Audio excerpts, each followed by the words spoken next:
hemos estado siguiendo una serie de sermones sobre el Salmo 119 y no hemos terminado todavía, pero ahora quiero comentarles algo que me ha ocurrido una vez y que es una anécdota simplemente.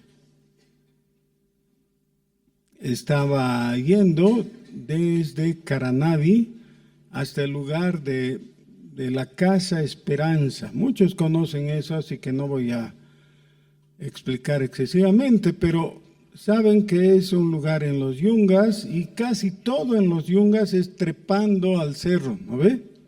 Esa es la topografía de los Yungas.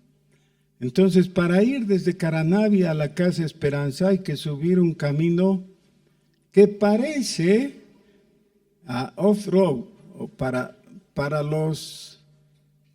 las competencias que se hacen en mal camino, por decir así, ¿no? Lleno de baches, lleno de curvas, y es peligroso, obviamente. Estaba conduciendo mi amigo Felipe Kittelson, que es un misionero, y tiene un carro muy lindo, un Pathfinder. Bueno, él estaba conduciendo y yo estaba a su lado. Por un momento, él estaba queriendo manipular su celular y soltó el volante. Y yo me asusté y lo sujeté, ¿no? Y él vio que yo sujeté el volante y entonces ya se puso de pleno a manejar su celular con las dos manos y yo tratando de dirigir el volante y dije, bueno, entonces se va a parar o por lo menos va a disminuir, ¿no? Pero no, aceleraba nomás como si él estuviera haciendo todo.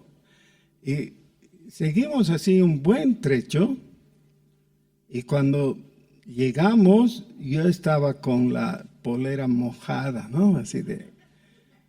Porque claro, es una responsabilidad muy grande no saber de la velocidad y tener que dirigir el volante sin posibilidad de equivocarse porque uno se desbarranca ahí.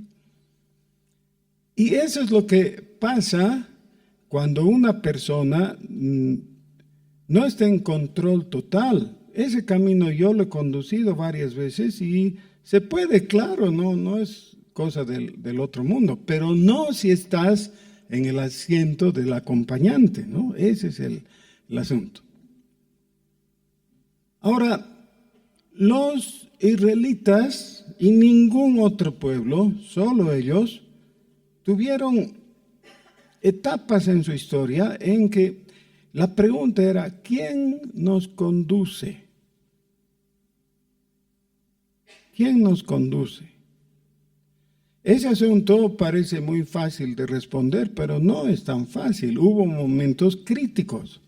Por ejemplo, cuando ellos vieron que el sistema de los jueces estaba muy mal llevado. Algunos de los jueces, lejos de conducir bien al pueblo, le dieron mal ejemplo. Por ejemplo, Samson. ¿Recuerdan?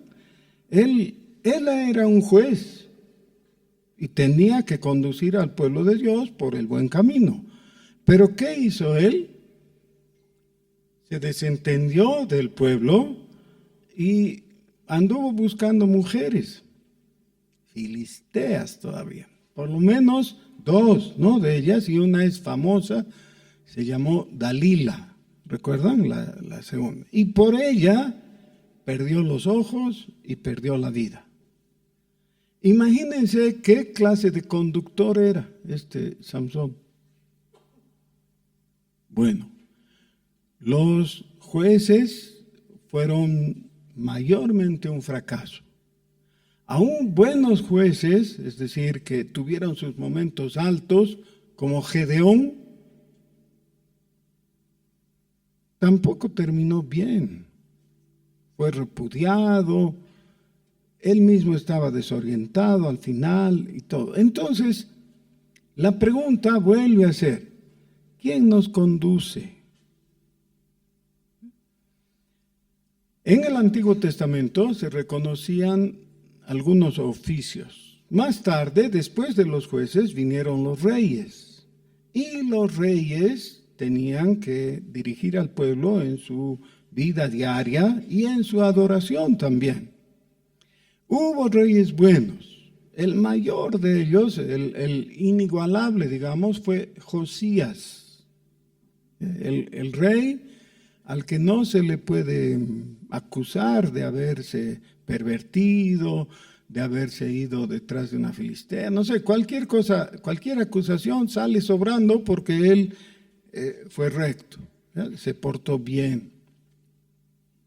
Dice que siguió en los caminos de su padre David. Su padre, es decir, David no era su padre, era su chosno.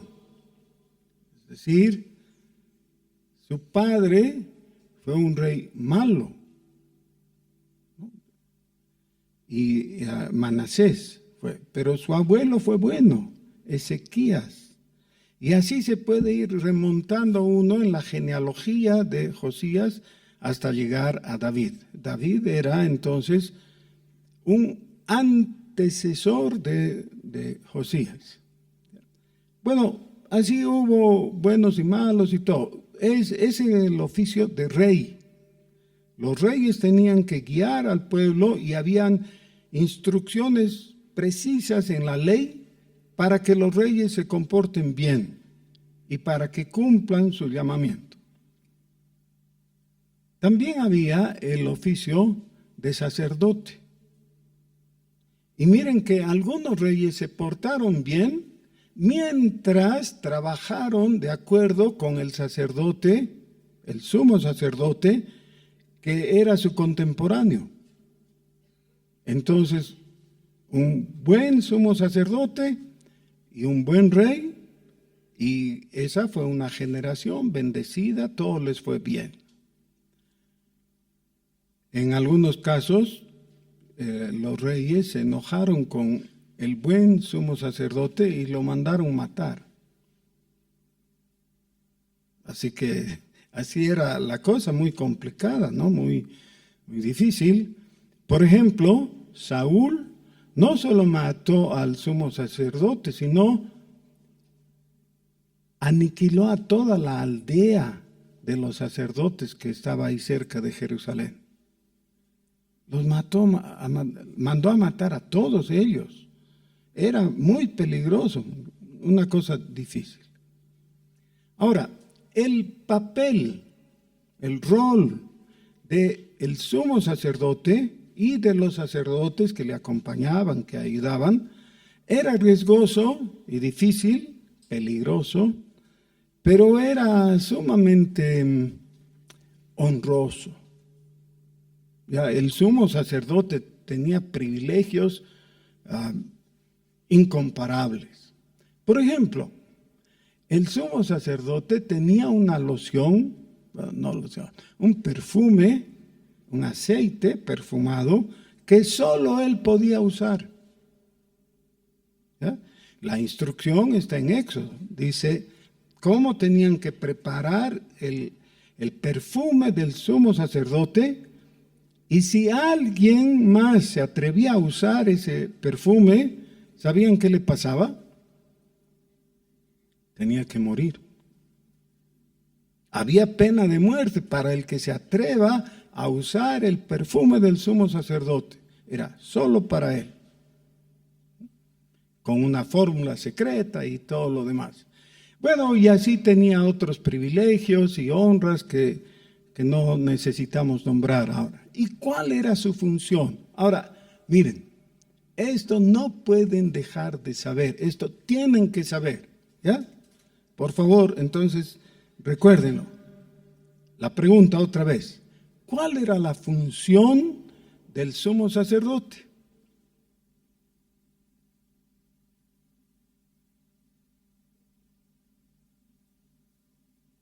El acto supremo era una vez al año, el día de la expiación. Él tomaba la sangre de la víctima inocente en un lebrillo, una fuentecita, quiere decir. Habían sacrificado un animalito, un buey o un cordero, y con su sangre el sumo sacerdote cruzaba el patio del templo, entraba al lugar santo, pasaba por el lugar santo, que no era muy grande, ¿no? Pero atravesaba y entraba solo él, una vez al año, al lugar santísimo.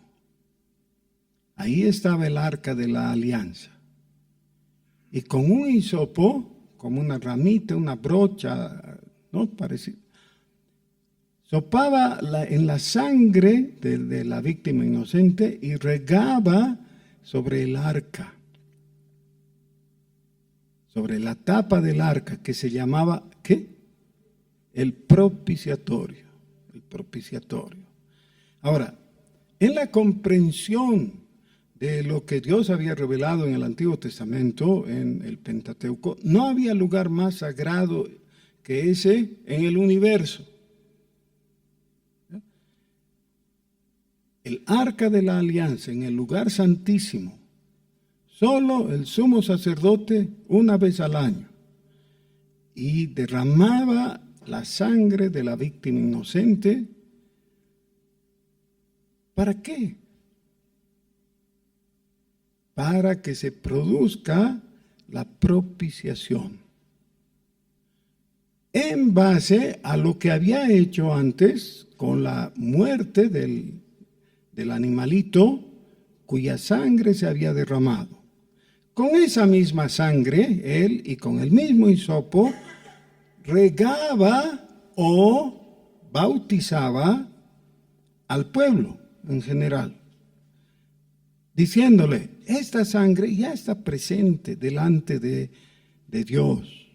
Dios ya ha tomado en cuenta esto. Y ahora todo el pueblo que había recibido, algunas personas recibieron un chorro, ¿no? Otros una gotita, otros nada, pero en el conjunto el pueblo había recibido la sangre y podía saber, nuestros pecados han sido quitados. Miren qué maravilla. Y claro, el pueblo en ese momento prorrumpía en alabanza a Dios, en gritos de gratitud, porque nada hay tan maravilloso como saber, ya no hay cuentas pendientes sobre mí, Dios ya no me mira con ojos de juicio, he sido perdonado. ¿Ya? Eso es, he sido perdonado. Claro, gloria a Dios. Esa era la labor del sumo sacerdote. Ahora, había un personaje oscuro, cuyo oficio era el de profeta. Rara vez los profetas gozaban de toda la honra que gozaban los sacerdotes. Los sacerdotes, en tiempos buenos, cuando el culto a Dios estaba vigente, cuando el rey era un creyente y todo, los sacerdotes vivían muy bien, eran reconocidos, eran bien tratados y todo eso. En esa situación, el profeta, ¿dónde estará? ¿Quién será? ¿Qué importa? El profeta era un cualquiera, desconocido, y tal vez no había, no se necesitaba, las cosas estaban bien. Pero cuando las cosas empezaban a desviarse, cuando el momento de oscuridad llegaba al reino, ahí el sacerdote no era confiable. El rey era un peligro. Y la gente miraba, ¿dónde hay luz? ¿Dónde podemos dirigir nuestros ojos? Y entonces surgía esa persona oscura, es decir, en cuanto a que no tenía nada de fama, ni era conocido, era el profeta. Y entonces el profeta se dirigía al pueblo y decía: Dios ha dicho. Y ahí entonces de nuevo llegaba la luz.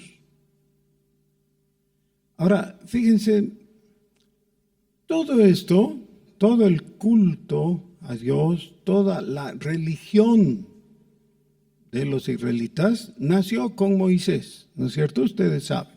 Hay antecedentes previos como Abraham. Abraham fue un personaje sobresaliente. Tenemos su figura en Génesis, es el que más sobresale. Pero ya desde el Éxodo, la gran figura es Moisés.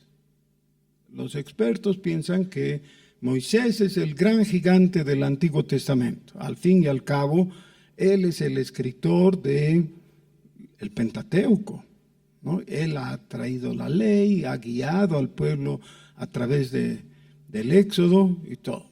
Moisés mismo no era el sumo sacerdote, su hermano era el sumo sacerdote.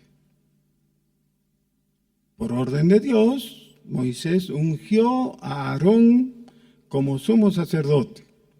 Y el sumo sacerdote más conocido y famoso de la historia ha sido justamente el primer sumo sacerdote, Aarón. Moisés era más el profeta, digamos. ¿Cuál es la labor del profeta? Habla de parte de Dios. Así que en determinadas circunstancias, Aarón tenía que hacer lo que Moisés le decía, porque Moisés le decía de parte de Dios. Así que en orden de eminencia tenemos que reconocer a Moisés por sobre Aarón. Pero respecto al rito, Aarón era el que tenía que hacer. Moisés en ningún momento dijo: a ver, Aarón ya descansa hoy día, yo lo voy a hacer. No podía. Aarón era el sumo sacerdote y Moisés el profeta. Pero Moisés era el profeta de la escuela sacerdotal. Ahora, un ratito, yo sé que ya he puesto otro término que quizás venga a confundir. ¿Saben qué? A través del tiempo, especialmente después de la deportación a Babilonia, entre los teólogos judíos, muchos de ellos grandes pensadores, se dieron cuenta que habían dos opiniones divergentes, diferentes, pero complementarias. La visión que seguía la escuela sacerdotal, con todo lo que eso implica, y los de la escuela profética. Ahora, no hay que ver o no hay que enfatizar las diferencias, pero hay que reconocerlas. Había una diferencia. Por ejemplo, no contesten, por favor, solamente piensen y busquen una respuesta para ustedes mismos. El Salmo 119 que hemos estado leyendo hace meses, ¿no? ¿Recuerdan? ¿Es de la escuela sacerdotal o de la escuela profética? A ver, recuerden, ¿qué dice?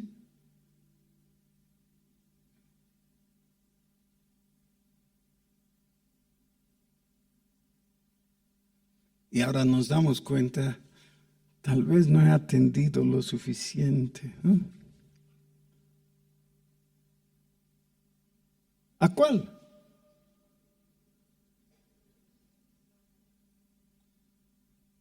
Es de la escuela profética, claramente, porque enfatiza tu palabra, o sea, de Dios para el hombre. Ese es el énfasis profético, ¿ya? De Dios hablando al hombre. No quiere decir que niega todo el otro aspecto sacerdotal, pero poco habla de la expiación, de la redención, poco habla de todo aquello que enfatiza el sacerdote. Más bien habla de cómo la gracia de Dios viene desde lo alto y nos llena, nos guía, etc. Es la escuela profética. Bueno, en los días del Señor Jesús, las dos escuelas estaban vigentes y en plena ebullición. Los fariseos de la escuela profética, los saduceos de la escuela sacerdotal. Eso es muy claro, ¿no? Cada uno con sus propias preocupaciones y todo lo que eso implicaba. Los saduceos tenían entre sus filas a los sacerdotes. Claro, el sumo sacerdote y los otros eran de la escuela saducea. Los fariseos tenían a los escribas. El fuerte de los saduceos era el templo. El fuerte de los fariseos era la sinagoga. Muy interesante, ¿no? Bueno, en medio de todo eso, llega el Señor Jesús. Y entonces los unos y los otros requieren de Jesús una definición. Jesús no hubiera tenido problemas si hubiera sido un diplomático. Se llevaba bien con los fariseos y se podía llevar bien con los sacerdotes también, con los saduceos. Podría haberlo hecho. Pero justamente a cada uno de ellos le dijo sus verdades, ¿no? Y rechazó el alinearse con algunos de ellos.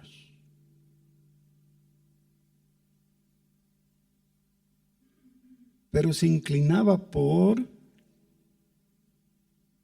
cuál? ¿Se inclinaba por alguno de ellos? Sí, por los fariseos. Claramente les dice a los discípulos, todo lo que los fariseos les digan, hagan ustedes. O sea, estaba de acuerdo con los fariseos. Pero les dice a los discípulos, pero lo que ellos hacen, ustedes no hagan. Porque son hipócritas.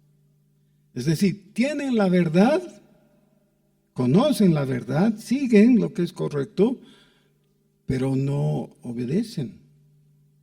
Así que ustedes no sean igual que ellos. Los primeros en querer matar a Jesús fueron los fariseos.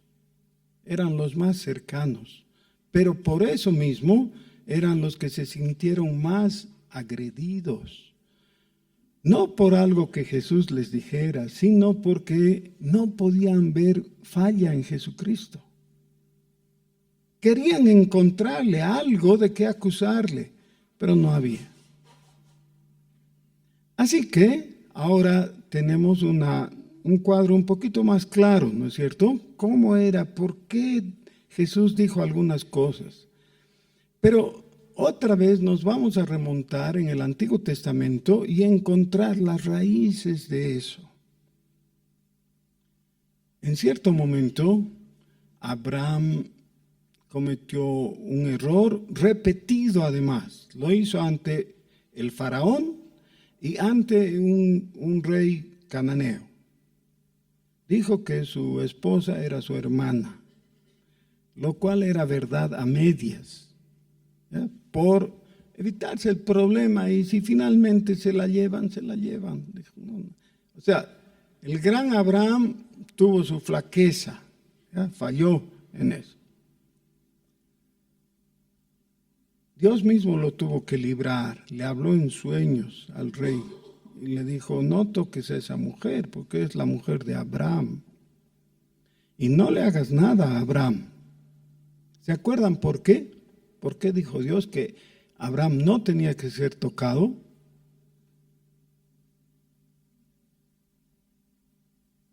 Porque es profeta. Esa es la razón que da. Ok, no le hagas nada. Y entonces el rey le dijo, ¿cómo me has puesto en esa situación? Yo hubiera tomado a tu mujer porque tú has dicho que es tu hermana y me has metido en este embrollo, y lo avergonzó. Pero ahí tenemos ya un indicio del aspecto profético. También tenemos indicaciones más antiguas todavía de que Noé era profeta. ¿Recuerdan? Ya. Pero el profeta sobresaliente, el profeta más eminente, ¿quieran? ¿Es quién?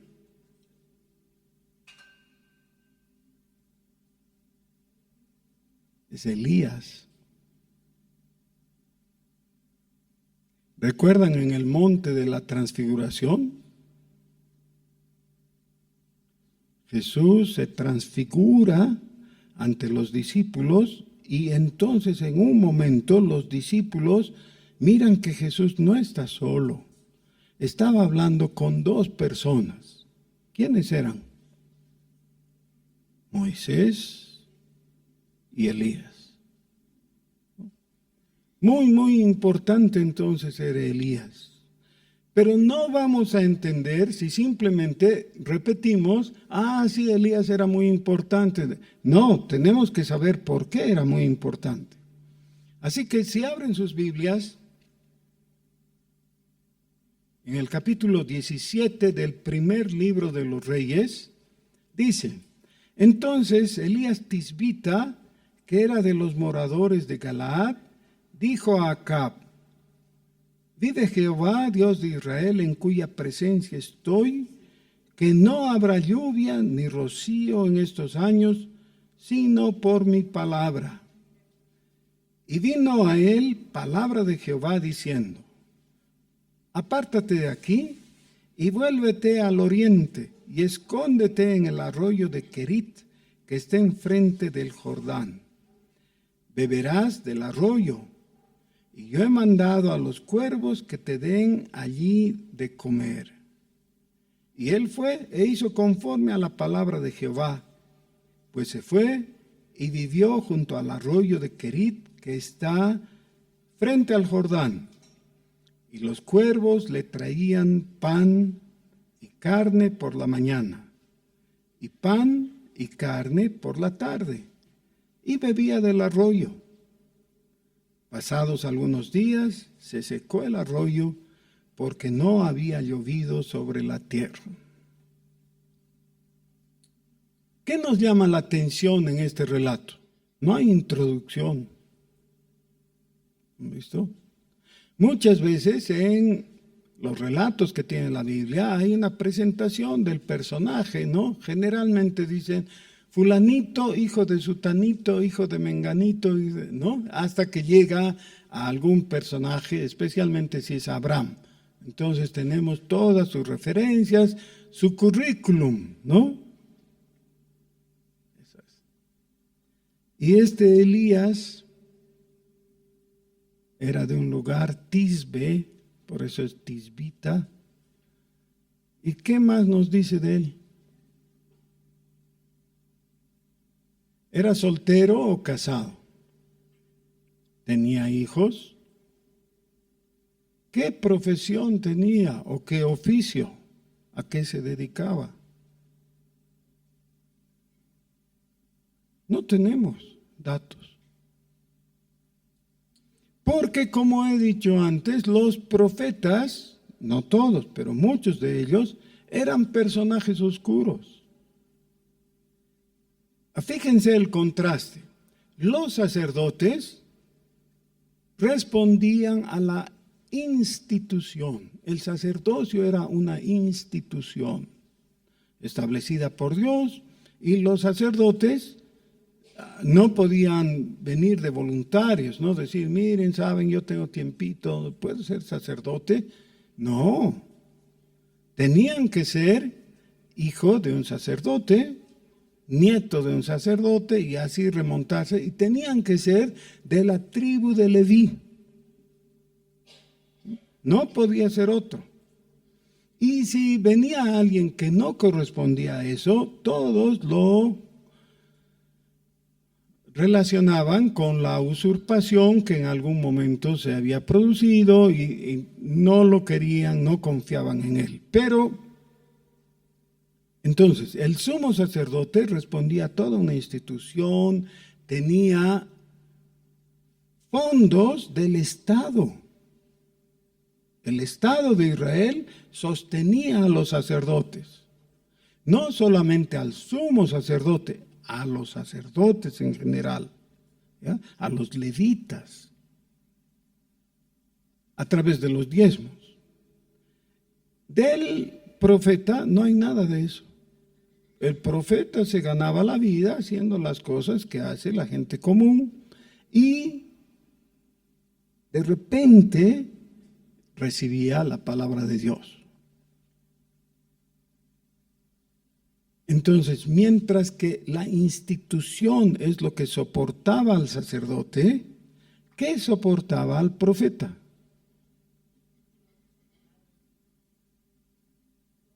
Los profetas eran carismáticos. ¿Y qué quiere decir carismático? Proviene del carisma, ¿no? ¿Y qué es carisma? La palabra es de charis, que es gracia. De la gracia. Sin ningún motivo, sin ninguna razón, Dios decidía darle su palabra al profeta y el profeta tenía la obligación de llevar esa palabra ante el pueblo. Todo lo contrario del sacerdote. Entonces, tenemos a Elías como el gran profeta reconocido y otros profetas que han sido también sobresalientes. Tenemos al profeta Daniel, que conocemos su historia. Tenemos a los grandes profetas que les llamamos los profetas mayores, Isaías, Jeremías, Ezequiel y Daniel, ¿no? Y tenemos los profetas menores que les dicen así solo porque sus libros son más cortos, pero no eran más chicos, no eran menores de edad, nada, eran algunos de ellos grandes hombres de Dios, ¿no? Y saben que debiéramos invertir más tiempo en la lectura de los profetas, porque hay muchísima enseñanza, es muy rica y muy útil. ¿Y saben qué? Gran parte del Nuevo Testamento está apoyada en lo que escribieron los profetas. El Señor Jesús mismo basó su predicación en el Antiguo Testamento en general, pero mucho en lo que los profetas dijeron. Citó a los profetas. Así que de ninguna manera debemos menospreciar la profecía del Antiguo Testamento. Debiéramos apreciar y debiéramos apreciar a esos hombres que fielmente dejaron el registro de las profecías. Sí, pero ahora tenemos el gran profeta, Elías, que es una persona de la cual no se sabe gran cosa, pero lo que se sabe debiéramos tomar en cuenta, ¿ya? Debiéramos prestarle atención. Miren, cuando va Elías, se dirige al rey. El rey era Acab en ese momento. Enseguida volvemos sobre él. Pero Elías le dice: vive Jehová, Dios de Israel. Esa era una manera típica profeta de comenzar una profecía. ¿Ya? Está enalteciendo a Dios. Para que no haya equivocación, no va a dar su parecer, no va a dar su opinión, no va a decirle lo que leyó en Coca o alguna tontería de esas. No, Miren, vive Jehová, Dios de Israel, en cuya presencia estoy. ¿Saben qué? Cada vez que leo esto, me estremezco un poquito. Y a veces más que un poquito. Me estremezco porque eso hace una diferencia sustancial. Nosotros hablamos entre nosotros de cosas a veces importantes, a veces triviales, damos nuestra opinión. ¿Quién va a ganar las elecciones? Yo pienso que tal, que bla, bla, bla, bla. Y esa es nuestra conversación. Pero ahora está hablando el profeta de Dios y está dejando ver que lo que va a decir no es algo trivial. Estoy en la presencia de Dios. Eso ya hace una gran diferencia. Sus palabras no son muy elaboradas. Su doctrina no es complicada. Es simplemente el anuncio de algo. Fíjense. Que no habrá lluvia ni rocío en estos años. Es un pájaro de mal agüero. Miren, para una sociedad agrícola, decir no haber lluvia es una sentencia de muerte.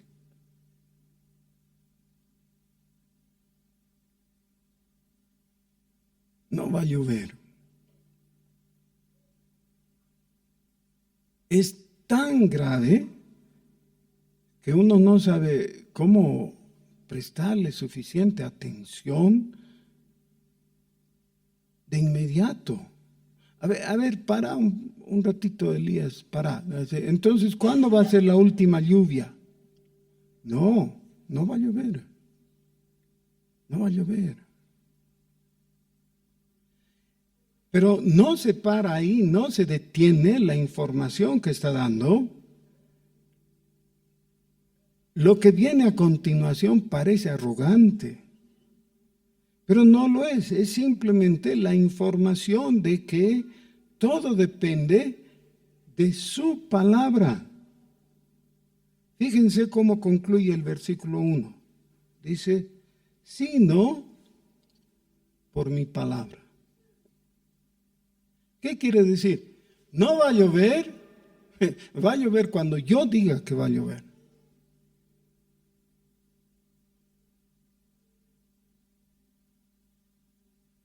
Es tan grave que uno se queda sin comentarios. Y entonces, ¿qué va a pasar?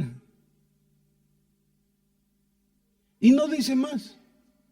No dice enseguida que así reaccionaron los guardias, ese gesto hizo el rey, nada.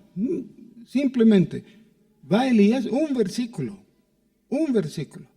Va Elías, habla con el rey, le dice, las lluvias van a cesar hasta que yo diga que llueva. Y ya. Ahora el relato viene, dice, y vino a él es Elías, ¿no? Palabra de Jehová diciendo, apártate de aquí y vuélvete al oriente. ¿Por qué al oriente? Tisbe era junto al Jordán, es decir, que vaya a su región. Y escóndete en el arroyo de Querit. El arroyo de Querit era uno de los afluentes al Jordán, que está frente al Jordán. No vas a tener nada. lo único que vas a tener es agüita, agua del arroyo. Sí, pero ¿saben que en esa situación tener agua era la diferencia entre morir o vivir? Eso es lo que vas a tener, agua. Y yo voy a enviar, ya he mandado, a los cuervos que te den allí de comer. Ahora, esto es muy paradójico. ¿Tienen idea de cómo son los cuervos? Son ladrones.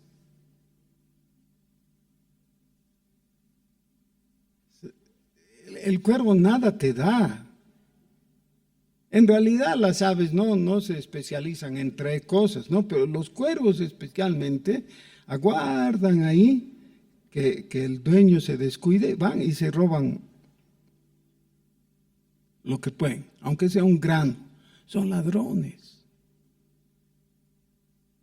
Dios, ¿no te has equivocado? ¿Que me vas a mandar comida, así carne, con cuervos? Pero soy Dios, ¿qué problema tengo de enviar cuervos? No hay problema. Que te den de comer, dice. Entonces, Elías, que era un desobediente, sí, era un desobediente. No, fíjense, versículo 1. Y él, otra vez es Elías, fue e hizo conforme a la palabra de Jehová.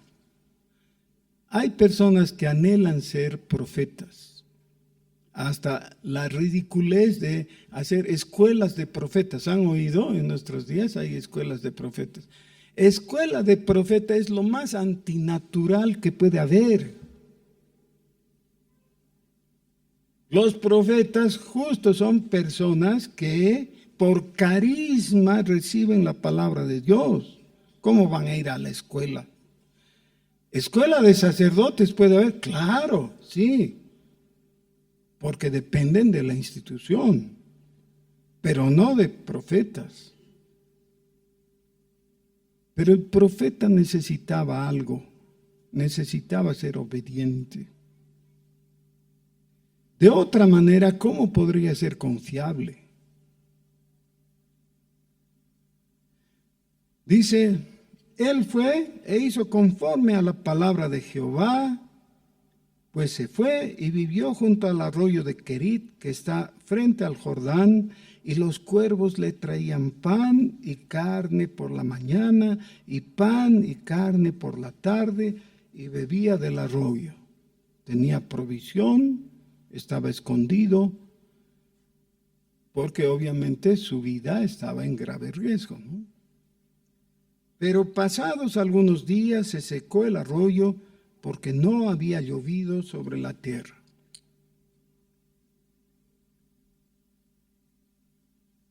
Apocalipsis capítulo 11 hace una presentación que es mal interpretada por la gran mayoría de los predicadores, que se devanan los sesos diciendo si los dos testigos o los dos profetas, se usan los dos nombres ahí en Apocalipsis 11, son fulanito y menganito, ¿no? Y hay un montón de especulaciones de la identidad de estos dos, pero el texto no dice. Y si no dice el texto, no te inventes. Es preferible decir, no sé, porque obviamente si no tenemos el dato en la Biblia, es mejor decir, no sé. Pero entonces habla de esos dos personajes cuya identidad en realidad es la iglesia de Jesucristo. Y alguien dice, a ver un rato, ¿cómo? La iglesia es singular y como dos testigos, el símbolo va a ser en plural y varones. ¿Y qué es esto? Sí, pero el Apocalipsis trata de Jesucristo y de su iglesia y del rol que juega la iglesia. Hay un montón de argumentos para demostrar que los dos testigos en Apocalipsis 11 es la iglesia de Jesucristo. en su función profética. ¿Qué debe hacer la iglesia en el mundo? Ahora mismo, en Bolivia, en toda esta confusión que proviene de la política. ¿Por qué proviene de la política la confusión? ¿Por qué? Eso es lo que dice Apocalipsis 13, ¿no es cierto? Sale la bestia, ¿de dónde? De la confusión del mar, de la política. Eso es. Bueno, pero entonces, la iglesia en su rol profético se presenta y dice, Dios ha dicho.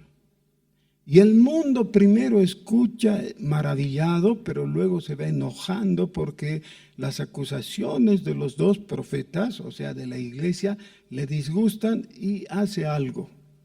¿Qué hace? Mata a los dos y los expone a vergüenza.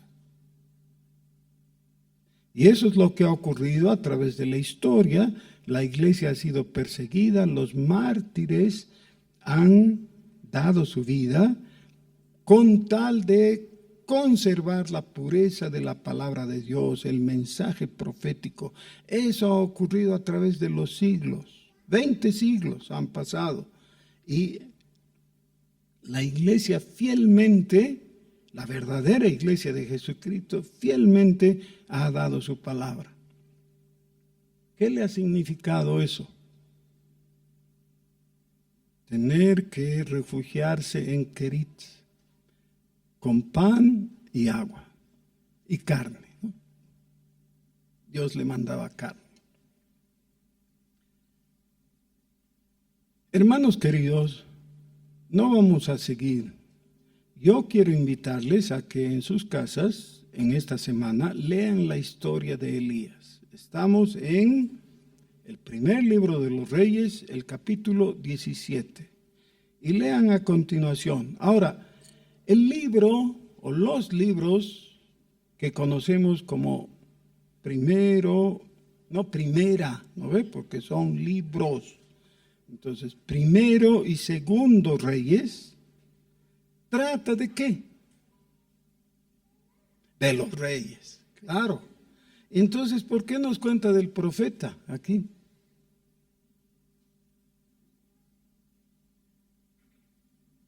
Si es el libro de los reyes.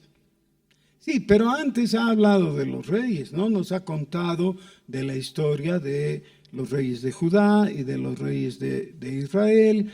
Y en medio de eso nos cuenta la historia de Elías. ¿Saben por qué? Porque los profetas no tienen una historia aparte del resto de la sociedad, del país, de la vida política y de todo lo que ocurre. El profeta no tendría sentido viviendo en el desierto solo y callado y jamás hablando. No, puede ser que viva en el desierto, pero entonces la palabra de Dios va a venir sobre él y le va a decir, ve y di tal cosa. Como en este caso, el mensaje es terrible. No va a llover hasta que yo diga que va a llover. Y no es que Elías estaba dándoselas de muy. Estaba diciendo, Dios ha dicho y eso se va a cumplir. Y no hay posibilidad de falla. No hay posibilidad de error o de tener que cambiar algo. No, lo que Dios ha dicho, así va a ser. No va a haber agua, no va a haber lluvia. Así que lo mejor que podría pasar es que yo diga que llueva. Eso dice el profeta. El Señor Jesús es el profeta por excelencia. Nadie es tan profeta como Jesús, porque el profeta lo que hace es traer la palabra de Dios. Jesús no solamente trajo la palabra de Dios, Él es la palabra de Dios. Así que es el profeta perfecto. Pero entonces lo que a nosotros nos queda es escuchar su palabra, oír a Jesús. En Juan 5, el Señor Jesús les reprocha a los judíos por no hacerlo. Les dice, ¿por qué me oyen y no me creen? Y era a los fariseos precisamente. Les dice, porque ustedes tienen las escrituras y las revisan y las analizan y ellas son las que dan testimonio de mí. Pero ustedes no quieren venir a mí para que tengan vida.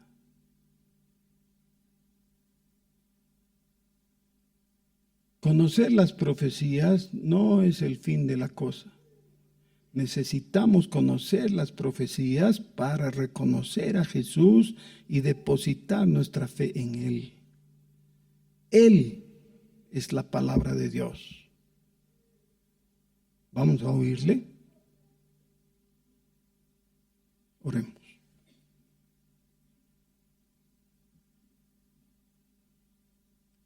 Señor bendito, Dios nuestro, líbranos de la sordera, oh Dios, especialmente de la sordera espiritual. Líbranos de prestar atención a cualquier otra cosa y dejar de escucharte, Señor.